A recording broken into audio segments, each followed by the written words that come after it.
Canada. Put on a suit, drink water, don't drink and drive. Hey, man, call your mother.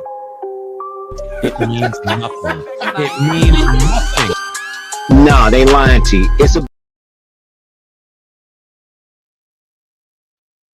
What up, ladies and gentlemen, boys and girls all over the world? Y'all know what time it is when y'all see me. It is Chilltown Hoops is in effect. Yes, sir. It is Monday night, and I'm in here tearing up shit. That's what I do on Monday night. I apologize, but we had a bit of a situation in here. All right, but we good now. All right, I think I got it under control now. Yeah, I think I got it under control now. I'm good. I was hanging up the headphones and got a little crazy for a second, but we're good. We're back in effect, and I'm good. So what I want to talk about tonight is what up, Jordan? How you doing, brother? What I want to discuss tonight is something specific, and the specific thing I want to discuss tonight is the regular season and the postseason. I got two teams right now that everybody is high on. Are they the real deal? That's the $1 million question with this team. Are they, in fact, the real deal? And I apologize, but I got a bit of a hold on for a second. Hang on for 1 second, guys. I apologize.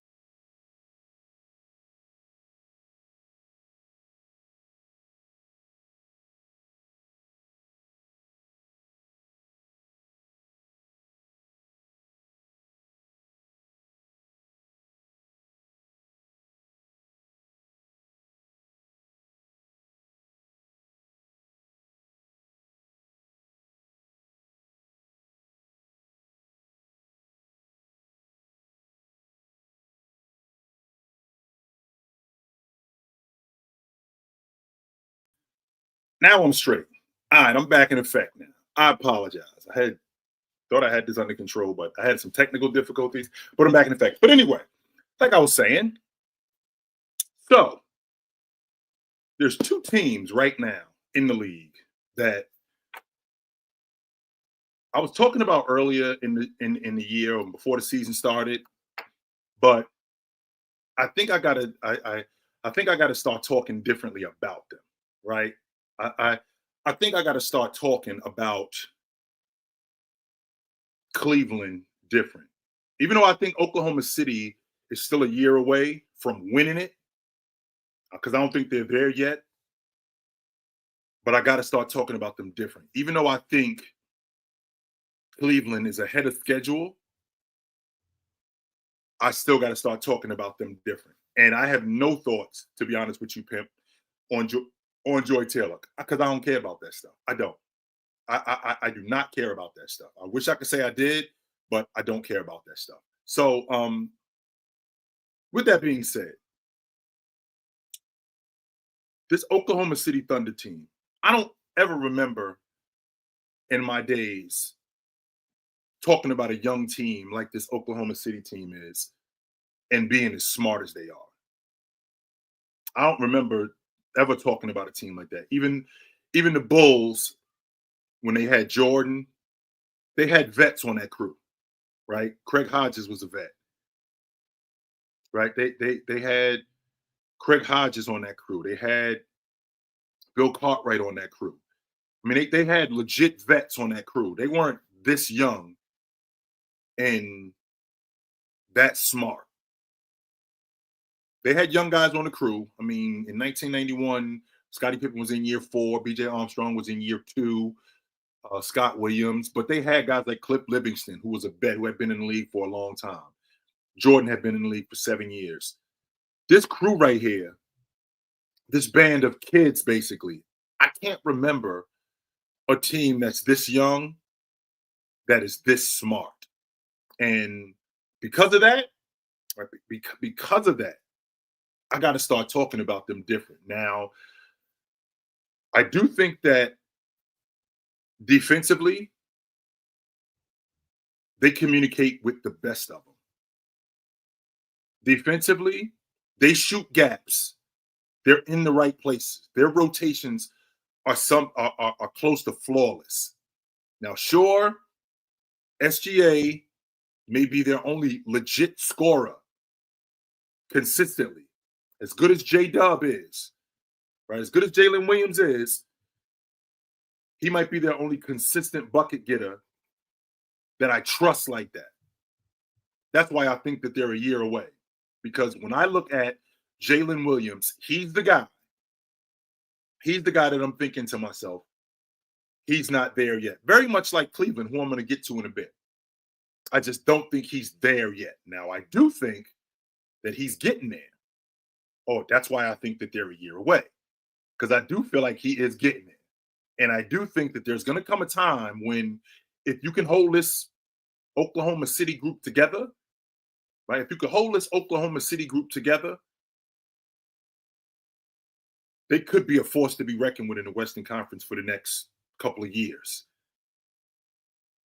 Offensively, just from a scoring aspect, right? Just from a scoring aspect, when I watch Shai Gilgeous-Alexander, the thing that I marvel at with his game is how in control he is. What I mean when I say that is there is nobody that I've seen that can slow him down. And what I mean when I say slow him down, there's nobody that can throw any sort of monkey wrench in what he does. That's why he can't be slowed down. And this Boston team, they don't have good defenders. They have elite defenders on their show, on their crew. Derek White is an elite defender. Drew Holiday is. I think we're coming up on a time when, you know, I feel like that torch is being passed. But Derek Holiday for a time was arguably the best perimeter defender in the game. And I'm watching SGA have his way with these guys. None of them can speed him up. They can't slow him down. They can't get him out of rhythm because they can't keep the ball away from him, and that's largely due to what they do on offense in OKC. And he's so shifty. And because he's so shifty, he's hard to keep in front of. He's hard to keep in front of you. He's ridiculously hard to do that. And on top of that, and this is what I feel like separates him from Jason Tatum as a bucket getter, he's not going to bail you out with a bad shot. See, JT will bail you out. Jason Tatum will bail you out with a bad shot. SGA won't do that. SGA is going to take what's there, and I don't think he looks at the defense. I don't think he looks at the defense as much as he looks at spots. Okay, I got to get here. Not necessarily how can I get by him, because I already know that I can get by him. What's up, Burr? I already know that I can get by him. The question is that spot right there at 14 feet. That's where I got to get to. That spot right there at 17 feet. The long ball line. This is my spot here. And I'm not going to allow you. What's up, you? I'm not going to allow you to take me out of that. You can't take me out of that. And I've always felt like with bucket getters, always felt like this with bucket getters. Bucket getters, it's like an avalanche. Like once they get going, there's really nothing that you can do. So how can you slow a bucket getter down? Well, I've always felt like with bucket getters, you have to bucket getters are in rhythm. That's how they get their buckets. They're in once they get going, they're in a rhythm. Well, how do you get them out of that rhythm? You get them out of that rhythm by keeping the ball away from them. Because once they get the ball, there's really nothing that you can do except make it hard on them. That's really all you can do. Put a hand in their face, body them up, which clearly doesn't affect SGA. That doesn't affect him at all. So how can I slow him down? The way I slow him down is I got to throw him off rhythm. And I'm not going to throw him off rhythm by yapping at him. I'm not going to throw him off rhythm by being physical with him because he's prepared for the physicality anyway. If you look at his body from when he first showed up into the league to 2 years ago, if you look at him, he's filled out a lot more than he was 2-3 years ago. And that's largely due to him hitting the weight room and him getting older and him filling out the right way. So, with that being said, he's not going to allow you to get him out of rhythm when he gets the ball. So, how can I slow him down? I got to keep the ball away from him. Because I watched Mikal Bridges as a one-on-one defender. And Mikal Bridges is a good one-on-one defender. He's a damn good one-on-one defender. And I watched him go up against SGA. And I thought he did a good job. It's just SGA is that damn good. He just is. He's just that damn good as a one-on-one guy. He's got that burst of speed, as shifty as he is, and he has that burst of speed with the weak hand in particular. Because that's what I'm looking at, right? I'm looking at with that weak hand, how much better he is. And how he gets downhill and cuts off your angle to recover. I think that's great as a scorer. I think what separates him as a bucket getter from Jason Tatum is Jason Tatum is going to let you off the hook because he's going to take bad shots. He's going to let you off the hook he's going to let you off the hook as a scorer because he's going to shoot something 24 feet away from the basket. As a ball handler, he can give you moves. Jason Tatum can throw the ball between his legs, and he's got the ability with that in and out with both the right hand and the left hand to get to the rim. And he's one of the better finishers in the game at the rim. But his game in the middle, I don't think that it can be better because I already think it's good. I don't think he goes to it as much. I think that's the problem. That's problem number one. Number two, I think that he bails you out a lot with bad shots. I feel like where he's the most effective is when he's asking for the ball in the post or in the mid post in that area. When he's facing up a guy at 6'9", whomever is covering him, you can't really do nothing with him in that area. When he gets big guys on the wing, one-on-one, he could get by these guys. The difference is Shai's not going to let you off the hook with a pull-up jump shot 30 feet away from the basket. Shai's not going to do that. And if he does do that, that's far and few between than what Jason Tatum does. Far and few between. I think that's where the separator is the shot selection. Because I think Jason Tatum can create shots for himself as good as anybody. With his weak hand, he can get to the rim. With his strong hand, he can get downhill. I think that he can do a better job at I feel like he could do a better job at scoring at the rim, even though he's been great at the rim. I think he could do a better job at scoring at the rim where he's not trying to get fouled more than he is trying to score. I don't think that he allows himself to be that. So I don't think he allows himself to be a scorer more. What up, AO? I don't think he allows himself to be a scorer more than he's getting to the rim to get fouled. I mean, that's really not going to get it done. It's really not. So this Oklahoma City team, that's their engine with SGA, and they got a glass cleaner and a big who can pass in Hartenstein, which I didn't know he was that good of a passer. I did not realize that. He's a damn good passer, and I like that about him. I do. I really like that about him. And the fact that he's a willing passer for a big, I think that I feel like that makes him even better, right?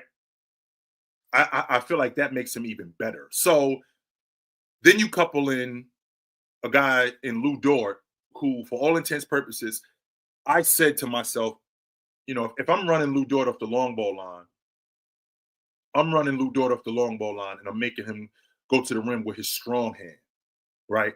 That's really what I'm doing. I'm making him go to the rim with his strong hand.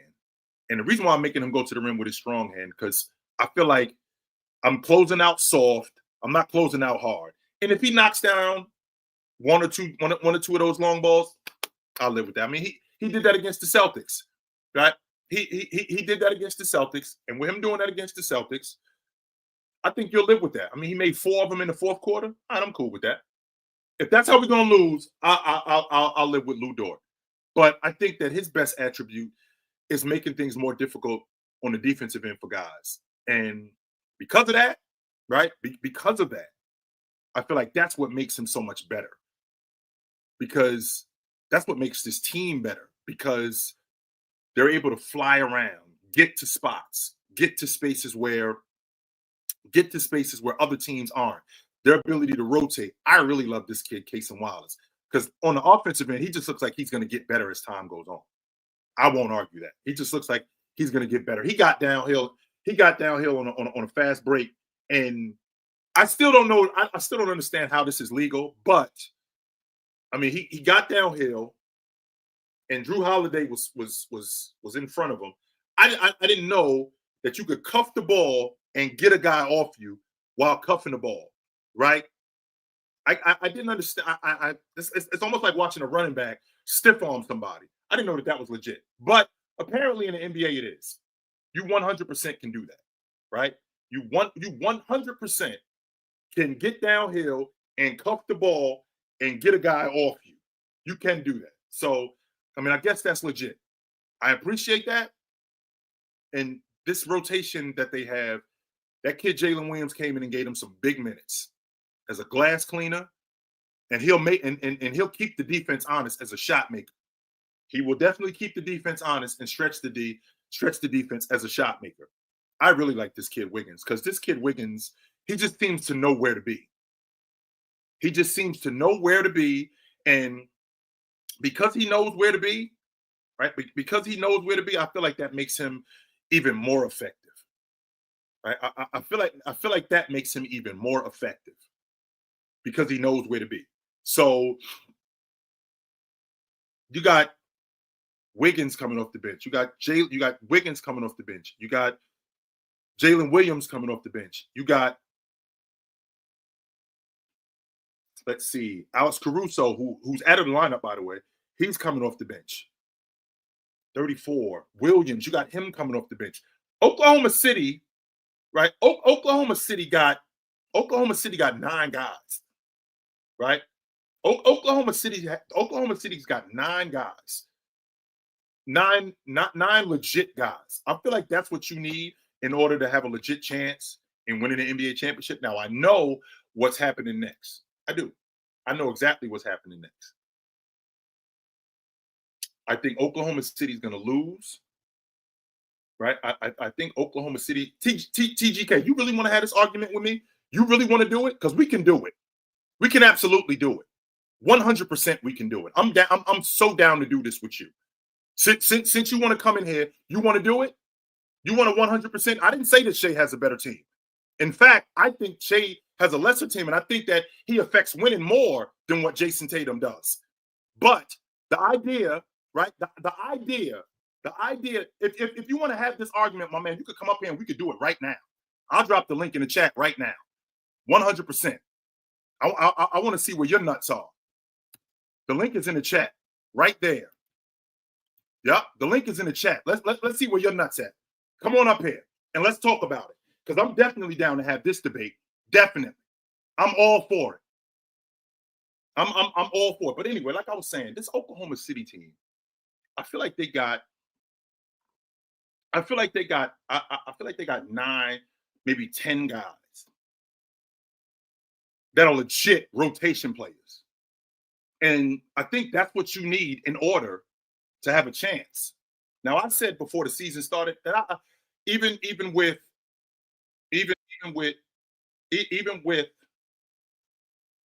Oklahoma, even with Minnesota trading Julius Randle, even though they traded Cat for Julius Randle, I still felt like that team was good enough, and I didn't think that. I felt like that team was good enough that wouldn't affect them that much. I feel like Julius Randle had brought some toughness, but it just looked totally different with Julius Randle and without Cat. It looked way different. So, with that being said, this Oklahoma City team, they got 9, 10 guys who are legit. And that I will not argue. What I worry about with them, and this is the reason why I think that they're a year away. I don't think that Jalen Williams is there yet. He's the difference in why I don't think that they're there yet. It's kind of like what was going on with the Bulls when as good as Jordan was, like Scottie Pippen wasn't there yet. As good as Jordan was, I don't think Scottie Pippen was there yet. But one of their best attributes, if not their best attribute, is their ability to defend. Because when I look at Oklahoma City and how they fly around, everything that they did against that Boston Celtic team disrupted everything that they were doing. Everything that they were doing. Shut the door on Jalen Williams, on Jalen Brown. Shut the door on him. I'm not saying that they slowed him down. Completely and utterly shut the door on him. Now, I'm not one of these people who is of the belief that I'm not one of these people who are of the belief that you can take a team and just rise to the top immediately. No, I'm not. And not only that, I'm not of the belief that Jalen Brown can just get boxed up like that for an entire series. But what I had to recognize was they were really trying to get to their spots. I mean, I heard Joe Mazzulla say the spacing was a problem. Well, why is the spacing a problem? You guys got plenty of space out here. Plenty. What causes a team to have spacing? Well, you got to make shots, right? You got to make shots. And in addition to you being able to make shots, you have to be able to get downhill. Well, they weren't able to, one, make shots, and two, get downhill. Because one-on-one, Jalen Brown got boxed up. If he didn't have Lou Dort on him, he had Jalen Williams on him. And I'm going on record to say that, I'm going on record saying right here, right now, I'm going on record to say right here, right now, I think Jalen Williams is an all-league defender this season. I do. I think he makes the all-league defensive team. I'm looking at perimeter players. I think that he is an all-league defender this year. I think Lou Dort is definitely an all-league defender. I think Herb Jones played a lot, but I think that what they did to the Celtics in terms of perimeter defense, they boxed them up. Boxed up Jalen Brown. Completely took him out of the game in the second half. Now, the idea that he couldn't get to the rim was because he was getting fouled, I'm not trying to hear that. And the reason why I'm not trying to hear that is because we play in one of those eras, right? We play in one of those eras where the physicality is not nearly what it used to be. And you don't have to play through nearly as much contact. You do have to play through some, but you don't have to play through nearly as much contact. So if you get hit on the arm, that is a foul. But for the most part, it's light stuff that you have to play through, right? It's light stuff that you have to play through. And what I saw, right? What I saw when I saw Jalen Brown trying to get to the rim, I saw a guy whose game was basically figured out immediately. We recognize that you can't handle it, and we're going to crowd you when you're trying to handle it because that completely disrupts your rhythm. You're not as good with the weak hand, so I'm going to sit on that right hand, and I'm going to make you use that weak hand, which he couldn't do. And now he's fishing for fouls. Now he's trying to run guys over. I mean, that's a recipe for success. On top of that, a guy in Drew Holiday who couldn't make a shot. I think the game plan was to leave him open. I think the game plan was to completely and utterly leave him open. And it worked.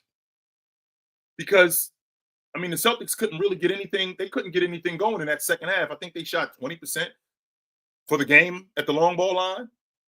You're not going to be able to slow anybody down doing that. You're not.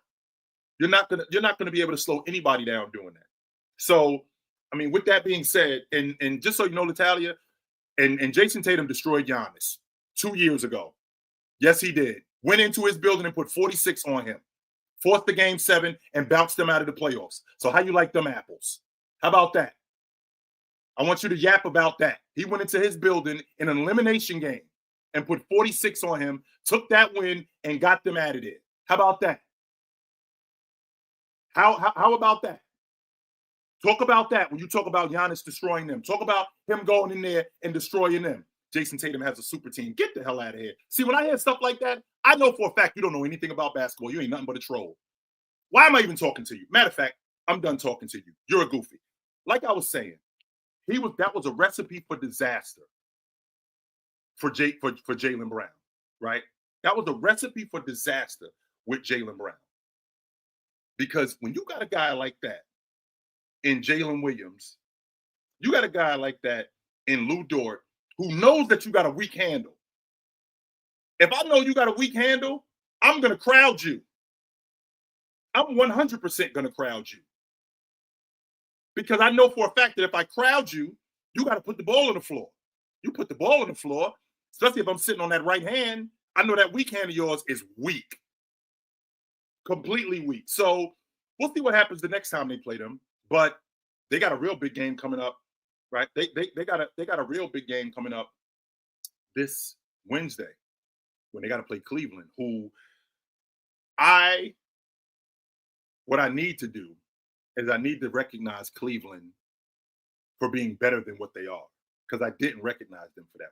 What I recognized Cleveland for was a team that was building, which I still think that they are.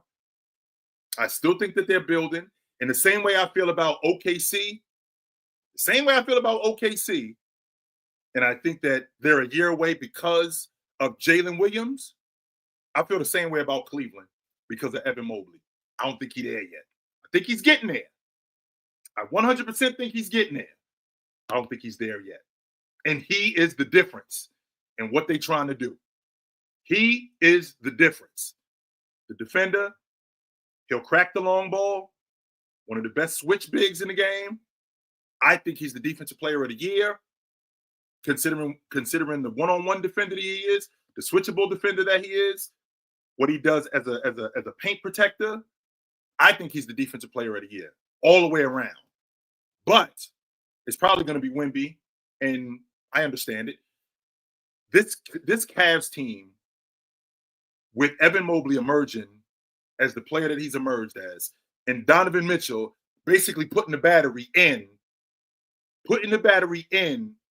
Darius Garland's back, makes them so much better.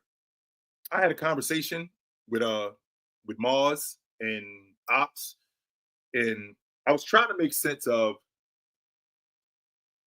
a statement that was made. And the question was asked, can I name 5 ball handlers better than Darius Garland? And after Kyrie Irving, it got tricky for me. After Kyrie Irving, it got tricky. I couldn't say definitively that Luka's a better ball handler than Darius Garland. I can't say definitively LaMelo Ball or Tyrese Halliburton or Trae Young or De'Aaron Fox, Jalen Brunson or Dame. I can't say definitively that those dudes are better ball handlers. The thing that I think about if I have a criteria for ball handling, 1, are you handling with a purpose? 2, where are you going? Which goes back to handling with a purpose. 3, how many mistakes do you make? 4, how successful are you in getting to where you're trying to go? So when I come up with all of that stuff, I'm thinking about the ball handlers in the game. And I don't think that I'm not sure that there's 5. Just at the lead guard position alone.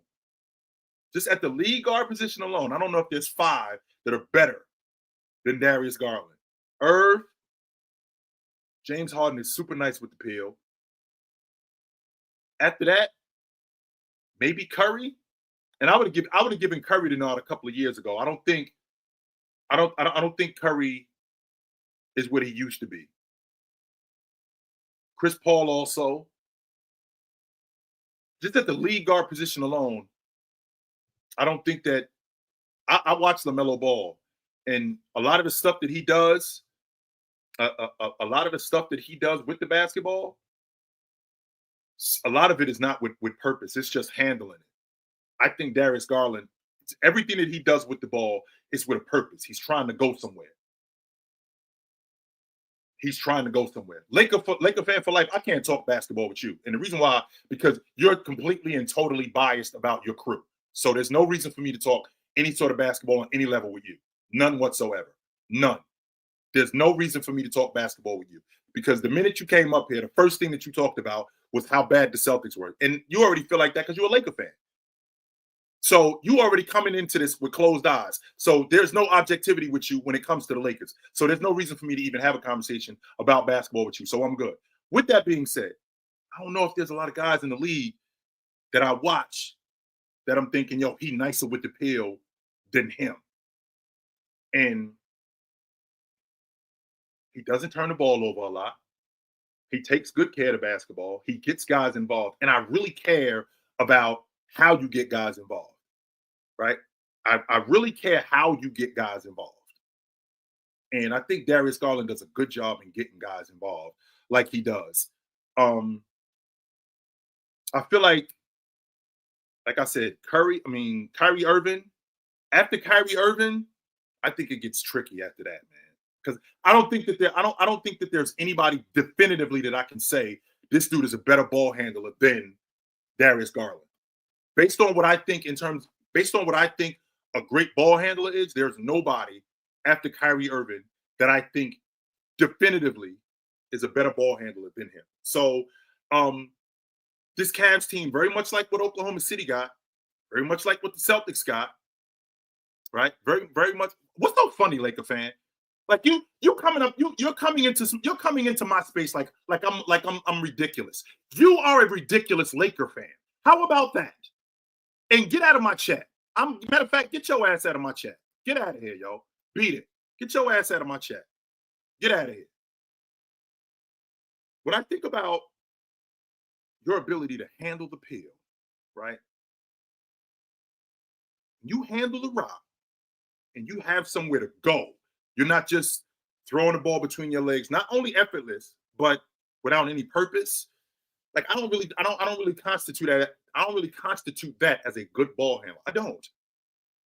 If I did, then there's a bunch of guys who dribble the ball that dribble the ball nice like that. Bunch of guys. But I don't think that there's a lot of guys that are better definitive ball handlers than him. I don't. So like Oklahoma City, this Cavs team, I think they got 9 guys. Wade, Okoro, Karis LeVert, Ty Jerome. I feel like I'm leaving somebody out, though. I feel like I'm leaving somebody out. But they got 9 guys. And I know, actually, I think Wade starts. Max Strus comes off the bench. They got 9 guys. And the George Niang, they got 10 guys. And they got a damn good coach in Kenny Atkinson.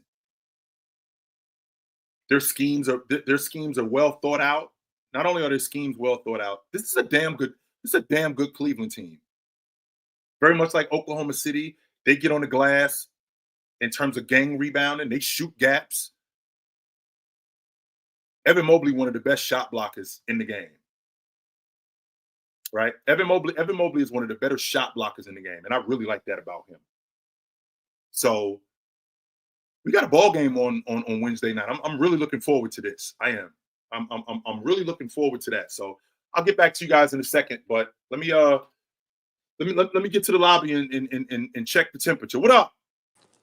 Chill. I think it's kind of crazy because about this Boston Celtics team yesterday. I don't think JT played bad. I don't think he played bad neither. I just think I think that SGA he was just didn't better, get ball. I just don't think he got the ball enough, as far and as I'm concerned. that was largely due to OKC's defense. That wasn't because of him. No, that was OKC guarding at the long ball line the way that they did. Not just guarding at the long ball line, keeping him away from the ball, and with keeping him away from the ball and making those other guys make plays. Yeah, I don't think he was awful. No, I don't. I just Me think that neither. I don't I think he don't think played he was bad. awful. No, I don't think he was awful. I just think that Oklahoma City team, I just think that they were just better yesterday, and largely due to what To that SGA did. defense. Yes, That and that first defense half, that the they had. Celtics were playing lead, and then that second half hit, and then Jesus Christ, Right. everything went completely just off the rails. They couldn't hit no threes, and we're not even talking about contested threes. They were missing wide open threes here. I'm seeing Derek White miss wide open. I'm seeing Drew miss wide open. Jalen miss wide open. It was bad yesterday. I think that that was part of the game plan to get Drew Holiday to shoot. We're gonna leave Drew Holiday open, and if you leave Drew Holiday open, with very much like what happened yesterday with leaving Lou Dort open, like we'll live with Lou Dort making threes, and if he makes some, okay, bet. I think they felt the same way about Drew Holiday. We'll live with him making shots. He's an elite And 3-point shooter. well, he was that last year. That's not going on now, and it definitely wasn't going on Yeah, yesterday. It he definitely was just not like going on yesterday. So, I mean, unfortunate. I'm not too concerned because I'm having a difficult time with Oklahoma City boxing up Jalen Brown the way that they did. I'm having a difficult time. They'll have a better. They'll that, definitely have Coach Mazzulla will definitely have a better game plan next time he plays OKC. I'll- 100%. we'll see That's about like that. those are like the two teams I'm trying to run it back. Chill. February 5th against Cleveland. That's definitely a game I'm going to be watching against Cleveland. I want that run back. And then if we ever play OKC again. Yep. Those are two teams I want to run it back, and let's see if things are legit. Yeah, But with that, yeah, definitely with that. 100%. Those are two teams. I don't think this performance right here from Jalen Brown is indicative of who he is as a player. I think I can get better offensive production from him. Definitely better defensive production. I mean, chill. They basically were handing us a win. I mean, OKC started turning the ball over In the third quarter, multiple times in the fourth they quarter. did. I'm like, guys, they're did. handing you the win. They're giving you everything you got. They're giving you everything so you guys can win the game, and they still couldn't pull through. They started throwing. I'm seeing Shai throw the ball out of bounds. I'm seeing them strip them out of bounds. I'm Well, seeing a lot of mistakes. Don't forget that this Celtics team. Don't forget that they are a top 10 defense. So it's not like Top Oklahoma 5. City just don't. It's not like Oklahoma City was just turning the ball over. No, we had two damn good defensive teams yesterday. Oklahoma City, what did they score? 105, something like that. I think that's 10. Yeah, I think that's 10 below their average. So the Celtics did. I thought the Celtics did a good job, but OKC did an even better job on them. So Man, I mean, this is an Oklahoma City team. This is an Oklahoma City team that I think I'm having a difficult time seeing them beat the Celtics 4 times in a week, but I think that I think they can make that a series if they end up seeing them late in the season. For sure. Like, how many games are we talking here? I think it could be a 6-game series. Yes. Oof. Because if it can be a 6-game series, then because what I saw from Jason Tatum and Jalen Brown, that defense alone, that defense travels. That defense isn't a defense that's just in Oklahoma City. No, that defense goes everywhere.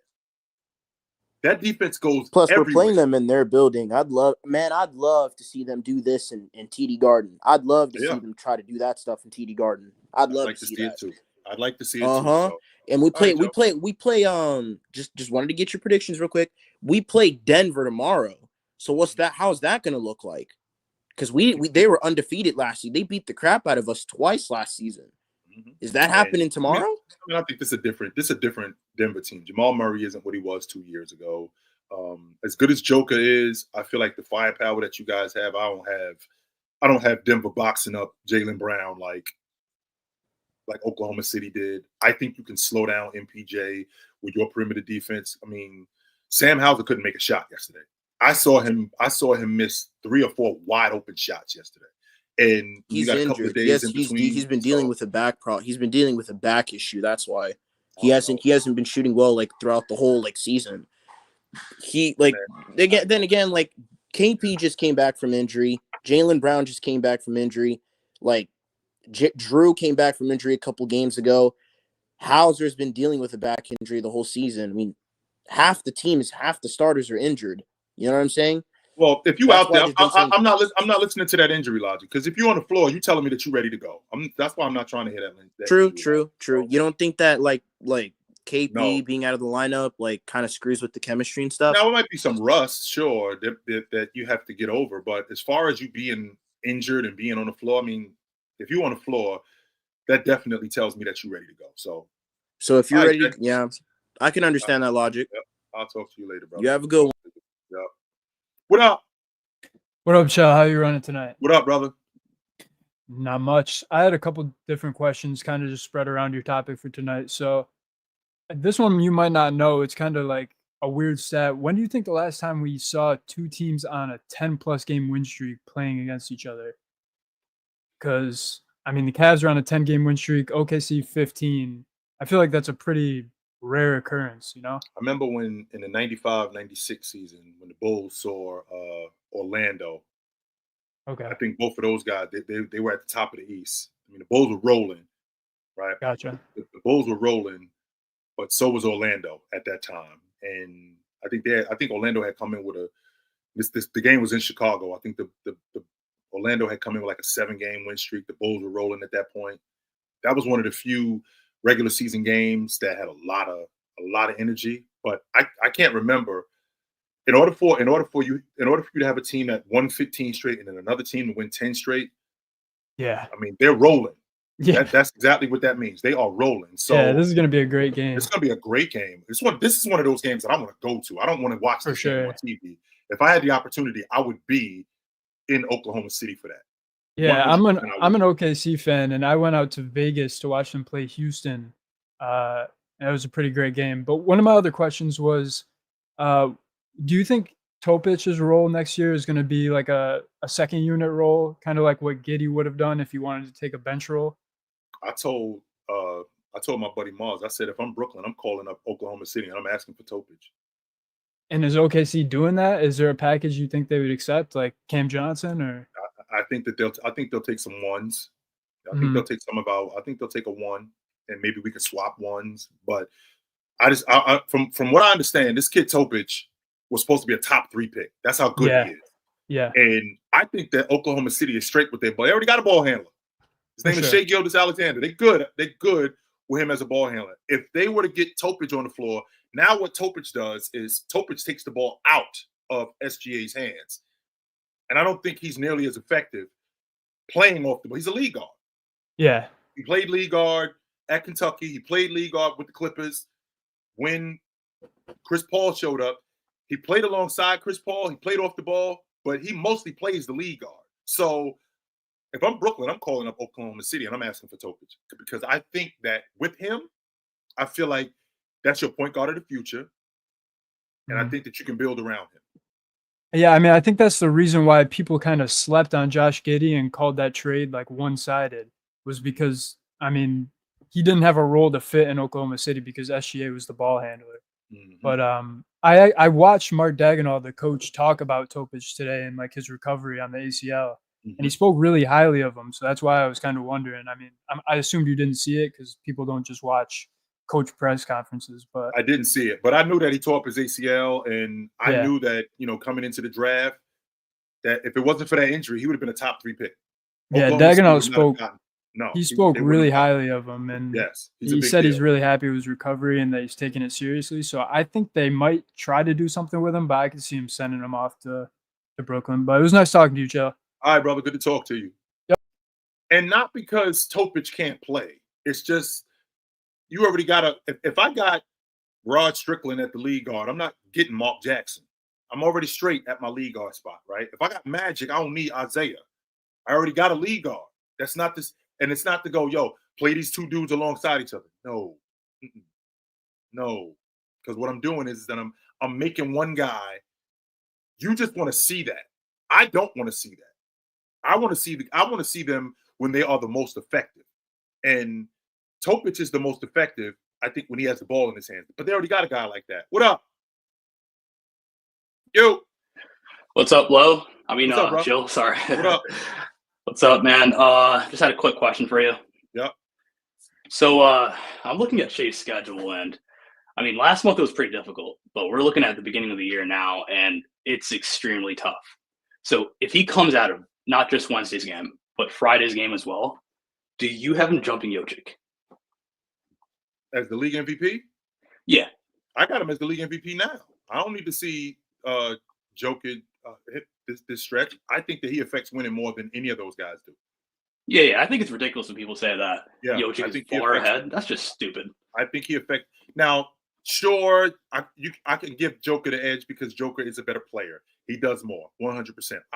But what is the league MVP about? It's not about being the best player in the league. No, that's not the case. Because if that was the case, we wouldn't have seen LeBron James go 10 years without a league MVP. That wouldn't have happened. We wouldn't have seen Jordan only win 5. We would have seen Shaq win more league MVPs.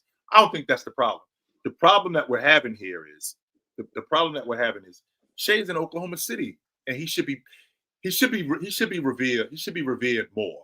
I mean, I said this before the season started. Why are the Clippers on TV more than Oklahoma City? Why? Yeah, I don't get it. I think that before the in-season tournament championship, yesterday's game. Was it yesterday's game?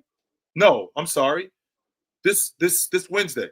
This is their first national This is their first national television game. That's insane. But I'm talking about before. If they're not in the in-season tournament championship, Wednesday is their first national television game. I ain't talking about on NBA TV. I'm talking about national television. That's it right there. Wait, so can ESPN swap out teams? You would think that they would, right? They flex games all the time, right? They do that all the time. So with that being said, you would think that in my estimation, a team as good as Oklahoma City, who, by the way, finished number 1 in the Western Conference last year, why wouldn't they be on TV more this season than last year? Why wouldn't they? I mean, because they got bounced in round 1. I mean, and in the second round, I would think that bringing that whole crew back, I definitely think that they would be on TV more if that was the case. I don't think that if I'm watching them, I don't think that they get nearly as much respect as they should. Nearly as much. Yeah. Well, all right, Jill. No doubt. This Cleveland team, they got 10 guys. They fly around on defense. They got a great rim protector in Jared Allen. They got an awesome overall defender in Evan Mobley, who you guys know how I feel about him. I love Evan Mobley. He's my guy. They got a great playmaker in Donovan Mitchell. They got one of the better ball handlers in Garland. I'm convinced. And like I said before the season started, I still think that Oklahoma City, I still feel like Oklahoma City is a year away from winning it. And I feel like the Cavs are a year away from really challenging for the NBA championship. What I mean when I say challenging for the NBA championship, getting to the NBA finals. I really feel like that. What's so funny, Dane? Whatever your name is. What is so funny? Can you clue us all in on what is so funny? I'm all ears because I'm trying to figure out. I'm trying to figure out where the joke is because I'm clearly out of it. I'd like to know what the joke is. What's so funny, my man? I'm gonna take my headphones off and I'm gonna let you be the show so you can tell us, right? You can tell us what's so funny. What's the deal, my man? What's so funny? Because just so you know, since Donovan Mitchell has been on that Cavs team, they've advanced every year in the playoffs. They were a play-in team. Donovan Mitchell gets on the crew. They're a legit playoff team. They go from being a legit playoff team to last year they lose in the semifinals. This year, they're at the top of the Eastern Conference. So they've advanced every year since Donovan Mitchell has been on the team. So I ask you again, whatever your name is, Zen, what is so funny? Please tell me what's so funny. What's so funny? You said he choked a 3-1 lead. That was 5 years ago. 5. Once again, Damazin, whatever your name is, what's so funny? Please clue us all into that, my good man. What is so funny? I would really love to know this because I'm watching this Cleveland Cavaliers team, and they don't go as Donovan Mitchell goes. This is a damn good team. This is a damn good Cleveland team. Damn good. This is a damn good team. And again, what you're asking me, what has he done since then? Again, what is so funny? That's what I'm asking you. He hasn't won a thing. Actually, he did. He won a playoff series. Yes, he did. That was just last year. He advanced to the semifinals. He won a playoff series. So if you're gonna talk to me, get your facts straight. Just because you don't win the NBA championship does not mean that you're not winning, and they are advancing. So again, whatever your name is, Damazin, what's so funny? That's what I'm asking you. You still haven't answered the question of what's so funny.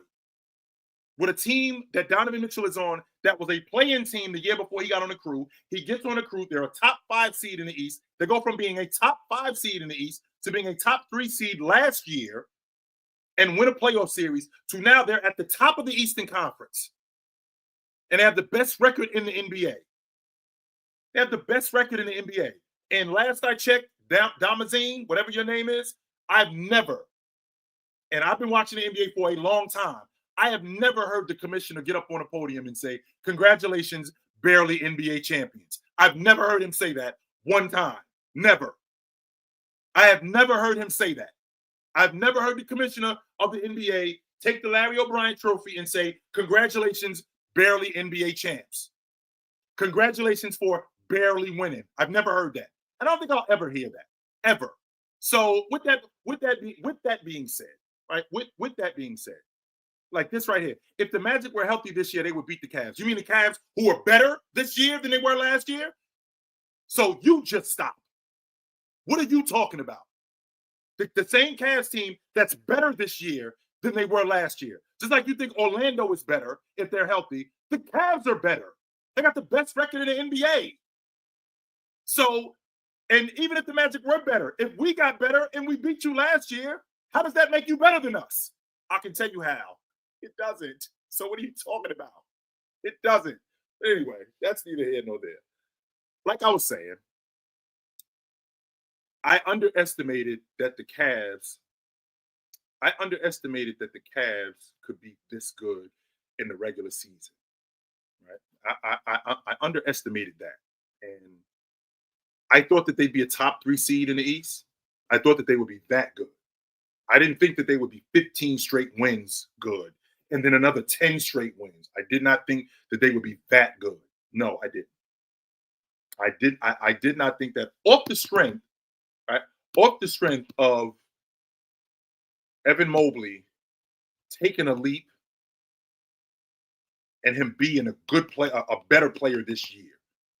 I wasn't sure if he could be an all-star this year, but I thought that he'd be better. And I thought the defensive player of the year was definitely within his grasp. And I still think it's there. I don't think it's sort of kind of there. I think it's right there that he could win it. Yes, 100%. And with that, right? With that, I think that this Cavs team, they have what I underestimated, which was the ingredients. And they kept this crew together. And it's coming together better than what I thought it would, quicker than what I thought. I still think that they're a year away from really challenging for the NBA championship. I do. I still think that they're a year away from really challenging for the NBA championship. But man, are they making progress. This Cavs team is really making progress. I love everything about them. I don't love some things or most things. I love everything about this Cavs team. I do. I just feel like because I don't think Evan Mobley is there yet, I still think that they're a year away from really challenging for the NBA championship. I thought that this year, when Donovan Mitchell got on the crew, I thought that they could make the playoffs. The year he got on the crew, which they did, I thought that the next year that they were a legit playoff team. I thought that what happened last year was legit. I thought coming into this season, I said that their ceiling, I think the Cavs ceiling is the East Finals. And I think next year in the 25-26 season, the 10 years after the Cavs won the NBA championship, by the way, it'll be 10 years next year that the Cavs won the NBA championship. I think next year, the Cavs challenge for the NBA championship. Legit challenge for the NBA championship. I think that they're a crew that is on the doorstep of greatness, because everything that they have, everything that's necessary in order for them to win, they got it. It's just a matter of I think it's just a matter of letting it cook and putting it together, right? Letting it cook and don't take it out of the oven too early. Letting this thing cook and putting it together and letting it cook, because I can tell you right now, right? I can tell you right now that this team, they have all the ingredients. If you look at everything that's necessary, you got elite perimeter defense. In addition to having elite perimeter defense, you got a guy on the block. You got 9 to 10 guys in your rotation. They have everything necessary. I just don't think that they're there yet. I'm having a difficult time seeing a team beat that Boston Celtic team 4 times in a week, considering how the vets that they have. Considering the vets that they have, I'm having a difficult time seeing anybody beat them 4 times in a week. And I'm looking forward to it. And Sneed, I'm willing to bet. I'm willing to bet dollars to donuts that if the Cavs beat Oklahoma City, I won't see this guy. I'm willing to bet dollars to donuts that if the Cavs beat these guys, I won't see this guy. I might not never see him again, as a matter of fact. If the Cavs beat these guys, I might not never see this guy again. If the Cavs beat them, I wouldn't be surprised if he didn't show up ever again, because that's what front runners do, right? That's normally what front runners do. So, I mean, I don't think that there's, I don't think that there's, I don't think there's much that you can argue. I don't think there's much that I can argue with that, and that's really all it is. So, with that, I'm really looking forward to tomorrow. The Celtics got Denver. That's going to be a really good game. I'll be interested to see how Porzingis is able to handle Joker. I don't think he's going to be able to slow Joker down. I'd be lying if I said I thought that he could slow him down, but I don't think anybody can slow Joker down. But I'll be really interested to see what the game plan is against Denver. Jamal Murray did not play good over the weekend against San Antonio. I thought that he would be better, because he'd been playing better up until that point, right? He had been playing a lot better up until that point, and it's hot and cold with him lately. And I'm not buying the whole injury thing. No, I'm not buying it, because when you step on the floor, you're telling me that you're good to go. That's what you're telling me. When you step on the floor, you're good. If you're not good, right? If you're not good, then it's something different. But if you step on this floor, you're telling me you're good to go. So with that being said, I'm not buying the injury bug with Jamal Murray. He's got to play better. He has to, in order for them to have a legit chance. And I think that on the scouting report, I think it's going to be to go at him. I think on the scouting report, it's going to be to go at him. Russ gives them a different dynamic that they don't have, right? Russ gives them a different dynamic that they don't have, that a lot of teams don't have off the bench. I love the fact that Russ comes in the game and he speeds them up. I don't like that about Russ. I love that about Russ. I think that's fantastic with what Russ does. It's great. And because of that, right? Because of that, that gives them a dynamic that a lot of teams don't have. You don't have a backup lead guard that can speed the game up and distribute like Russ. You don't. You might have a backup lead guard that can consistently knock down the long ball. You might have a lead guard that can get downhill. But what you don't have is you don't have a guy who can speed the game up like Russ. And the chemistry between Russ and Joker, it looks a lot like Anthony Davis and Reeves off the strength that it just works. I just like the chemistry between those two guys. I just do. It works. Joker makes the game a lot less difficult for Russ. And I think vice versa. Russ is looking for him also. There's a reason why Joker asked for him specifically in the offseason. He specifically asked for him. He said that. That's not something that I'm making up. He specifically asked for him. So I'm looking forward to tomorrow's game between the Celtics and the Nuggets. So it's about that time for me, guys. It was great to see you tonight. You know where to find me at. If I'm not here, I'm on TikTok 9 a.m. every morning, Monday to Friday. If I'm not there, I'm here. If I'm not here, you can find me with me and my man Tony Tone on Tuesday nights on Chilltown Hoops Network or the Sports Fluent Network. Me and my man Tony Tone do it every Tuesday night at 8 o'clock. If I'm not there, you can find me on the panel on the Players Choice Network, 11 to 2 every day, Monday to Friday. If you can't find me there, you can catch me on Saturday afternoon at 12 o'clock. Me and my man Big Ox, we get it in. So I will see you guys soon, right? I will see you guys soon.